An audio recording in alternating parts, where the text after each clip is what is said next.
పేరు భవానీ అండి. రాజమండ్రి నుంచి వచ్చాను నేను. దగ్గర దగ్గర ఒక 50 లక్షల దాకా బిజినెస్ ఉంటుందండి కస్టమర్ల దగ్గర. నాది కూడా మా ఓన్దే 10 లక్షల పైన ఉంటుందండి. మేము అరకులో సైట్ తీసుకున్నాము. డిపాజిట్లు ఉన్నాయి. మా నాన్నగారు బిఎస్ఎన్ఎల్ ఎంప్లాయ్ అండి. ఆయన రిటైర్ అయిపోయిన తర్వాత చివరి సమయంలో ఉపయోగపడతాయి కదా అని చెప్పి నెలకి 1000 రూపాయలు చొప్పున కట్టుకున్నారు. మిగిలినవి కూడా ఉన్నాయి. కరెక్ట్గా అది మెచ్యూరిటీ అయిపోయిందండి. అది 5 సంవత్సరాల ప్లాన్. 60 నెలలు కట్టేసిన తర్వాత అది మెచ్యూరిటీ 78,000 రావాలి. మాకు చెక్ కూడా ఇచ్చారు. అది మారలేదండి. ఈ లోపల కంపెనీ మూతపడిపోయింది. మా నాన్నగారు 2019లో చనిపోయారు కూడానండి. నేను ఏ రోజైతే కంపెనీ మూతపడిందో ఆ రోజు నుంచి కూడా ఈ రోజున రాజమండ్రి నుంచి నేను కుటుంబాన్ని వదిలిపెట్టుకున్న. మా అమ్మగారికి ఒంట్లో బాగాలేదండి. 76 సంవత్సరాలు. మా నాన్నగారు లేరండి, నా దగ్గరే ఉంటారు మా అమ్మగారు. ఇవన్నీ వదిలిపెట్టుకుని మేము వచ్చి ఇలా రోడ్ల మీద కూర్చుంటున్నామండి. కానీ గవర్నమెంట్కి మా బాధ ఏం పట్టట్లేదు. ప్రజా సంక్షేమ పథకాల పేరుతో ఎన్నో చేస్తున్నారు. ప్రజా సంక్షేమ పథకాల పేరుతో ఎంతో చేస్తున్నారు.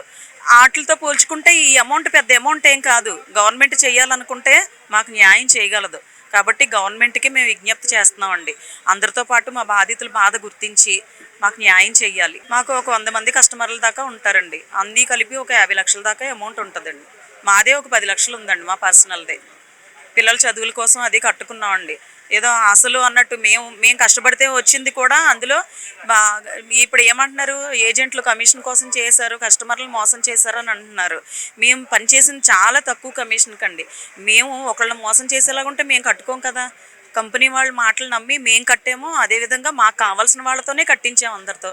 అలా ఇప్పుడు చాలామంది ఫ్రెండ్స్ చుట్టాలు అందరికీ దూరం అయిపోయామండి ఈ డబ్బులు పేరు చెప్పి. అందరికీ ఏంటంటే మేము అందరికీ కూడా ఇంకా డబ్బులు ఇప్పించాలి, మా మీద ఏమీ బ్లాక్ మార్క్ ఉండకూడదనే ఉద్దేశంతో మేము ఇంకా కూడా తిరుగుతున్నాం. కాబట్టి గవర్నమెంట్ వాళ్ళు మా సమస్యను గుర్తించి మాకు సత్వరంగా న్యాయం చేయాలి. ఇప్పుడు మన మార్చిలో జరిగినప్పుడు ఆస్తులన్నీ కూడా వాల్యూ కడతాము, పేమెంట్లు ఇస్తాము, డిసెంబర్ కల్లా క్లియర్ అవుతుందని అన్నారు. డిసెంబర్లో మళ్ళీ వచ్చి కూర్చున్నామండి. ఏమీ ప్రోగ్రెస్ లేదు, ఏం జరుగుతుందో తెలియట్లేదు. కాబట్టి ఇప్పుడు పవన్ కళ్యాణ్ గారు, లోకేష్ గారు ఎంతోమందికి న్యాయం చేస్తున్నారు. మా బాధ కూడా పట్టించుకుని దీన్ని సత్వరంగా అంటే త్వరగా పరిష్కారం చేయాలి. ఎందుకంటే చాలామంది చనిపోతున్నారు, చాలామంది బాధితులు చనిపోయి ఉన్నారు. అలాగే ఇంకా చాలామంది చనిపోతున్నారు. మీరు చేసే న్యాయం ఎవరికి చేస్తారు? ఎప్పటికీ వాళ్ళకి న్యాయం జరుగుతుంది. కాబట్టి ఇది ఇప్పటికే చాలా కాలయాపన జరిగింది. త్వరగా న్యాయం చేయాలని కోరుకుంటున్నాను. అగ్రిగోల్డ్ బాధ్యతలో నేను ఒక బాధ్యతనండి. అందులో ఏజెంట్ కూడానే. ఏజెంట్ అయితే నేను చాలామంది చేత పాలసీలు కట్టించానండి. కానీ 2011లో నాకు 3 అమ్మాయిలు అవడంతో 3వ అమ్మాయి పెళ్లి గురించి 3 పాలసీలు కట్టానండి. మిగతా వాళ్ళ చేత ఒక 5 పాలసీలు కట్టించాను. 2015లో మా అమ్మాయి పెళ్లి చేద్దామని, 3వ అమ్మాయి పెళ్లి చేద్దామని ఒక 6 లక్షల వరకు అమౌంట్ వస్తుందని ఆశతోటి 5 సంవత్సరాలు కట్టించానండి. 5 సంవత్సరాలకు ఒక 2 నెలలు తక్కువ. ఈ 2 నెలల్లోనూ ఈ అగ్రిగోల్డ్ ఇలాగా మారడంతో చాలా ఇబ్బంది పడ్డాను. పెళ్లి చేస్తాకే నాకు అన్నదమ్ములు 5 అండి. వాళ్ళు ఏదో కష్టపడి సహాయం చేసి నాకు 3వ అమ్మాయి పెళ్లి చేశారు. కానీ ఎన్ని దీక్షలకు వచ్చినా ఏం చేసినా గవర్నమెంట్ ఏం స్పందించలేదు. ఇప్పుడైనా ఈ తెలుగుదేశం కూటమి ప్రభుత్వం స్పందించి అగ్రిగోల్డ్ బాధితులకి నా బాధను విని మీరు ఈ యొక్క పాలసీలన్నీ కూడా అందరికీ పరిష్కారం చేస్తారని కోరుతూ, నా పేరు మద్దుల జగ్గరాజు, రావులపాలెం దగ్గర మూలస్థానం. మాది రాజంపేట, కడప డిస్టిక్ సార్. నా పేరు మల్లిక. మేము అగ్రిగోల్డ్ కస్టమర్లకు అంతా కట్టించినాము డబ్బులేమో. మా భర్త ఏమో చనిపోయి ఉన్నారు. 11 ఏళ్ళు అయింది సార్ ఇప్పటికి. కొత్తల్లోనే చనిపోయినారు కాబట్టి నాకేమో 5 లక్షలు మాత్రం ఇచ్చారు చనిపోయిన వాళ్ళకు. కానీ ఆ సంతోషం ఎక్కువ రోజులు నిలవలేదు.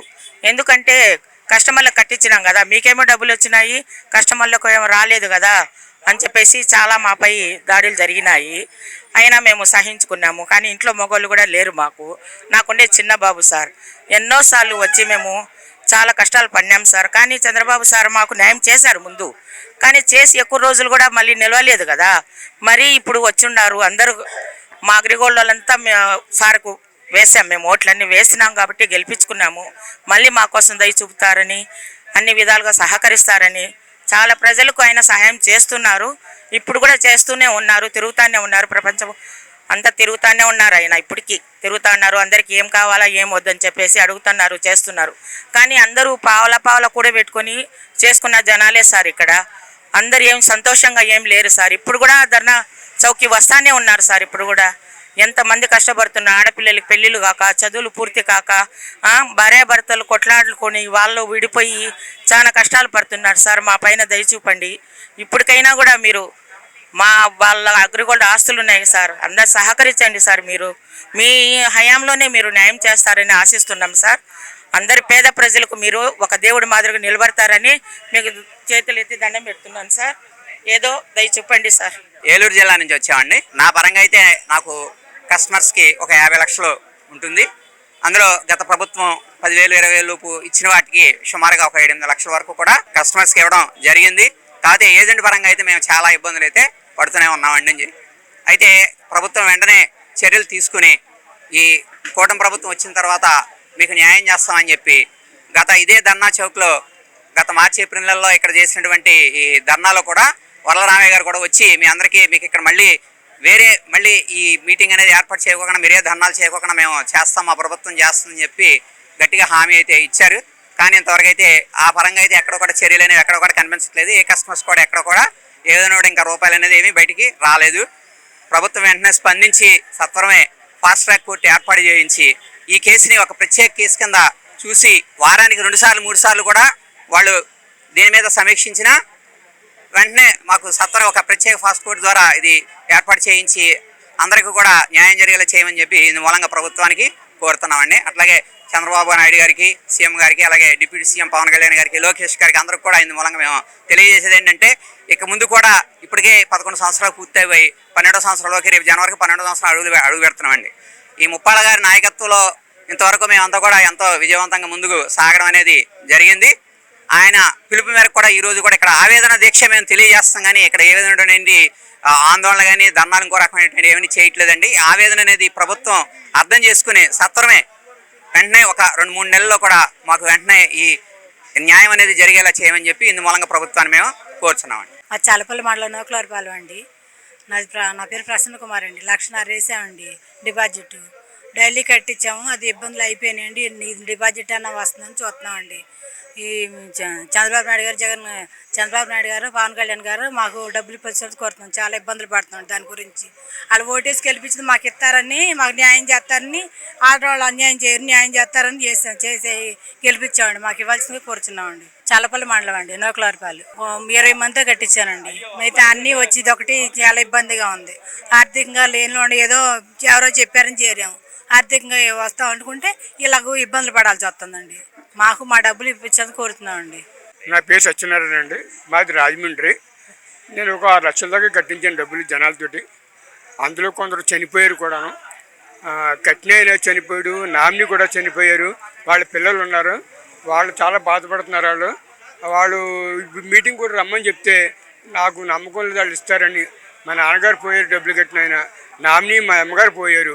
ఇంక మాకైనా ఇస్తారా ఇవ్వరా తెలియడం లేదు అని చాలా బాధపడుతున్నారు. ఇప్పటికైనా ప్రభుత్వం మేలుకొని ప్రజలకు న్యాయం చేస్తే ఆయన పేరు చిరస్థాయికి చెప్పుకుంటారు అండి. గత పాలకులు చేయలేదు, ఈయనైనా చేస్తే ఈయన పేరు చెప్పుకొని అందరూ సుఖంగా ఉంటారు. తొందరగా వాళ్ళు చేస్తే బాగుంటుందని ఒక 6 లక్షల దాకా ఉందని నేను కట్టించింది. 6 లక్షలు చాలా కొద్దిగా వచ్చింది, రావాలని చాలా ఉందండి. బాధితులు పాపం వాళ్ళు కూడా అర్థం చేసుకుంటున్నారండి. మమ్మల్ని ఒత్తిడి చేయడం లేదు. అయినా బాగోదు కదా, మనం వాళ్ళ డబ్బులు వాళ్ళకి ఇప్పించాలి. మనం నమ్మి వాళ్ళు కట్టారు. సంస్థ ఏంటో వాళ్ళకి తెలియదు. మనం చెప్తే పర్వాలేదు, ఈయన చెప్పాడు కాబట్టి బాగుంటుందని ఉద్దేశం వచ్చారు వాళ్ళు. కాబట్టి వాళ్ళ అండం లేదని మేము ఊరుకోవడం కాదు, న్యాయంగా మేము ఎలాగైతే వాళ్ళ దగ్గర తీసుకున్నామో అలాగే వాళ్ళకి ఇప్పించేస్తే మాకు బాగుంటుంది ముందు.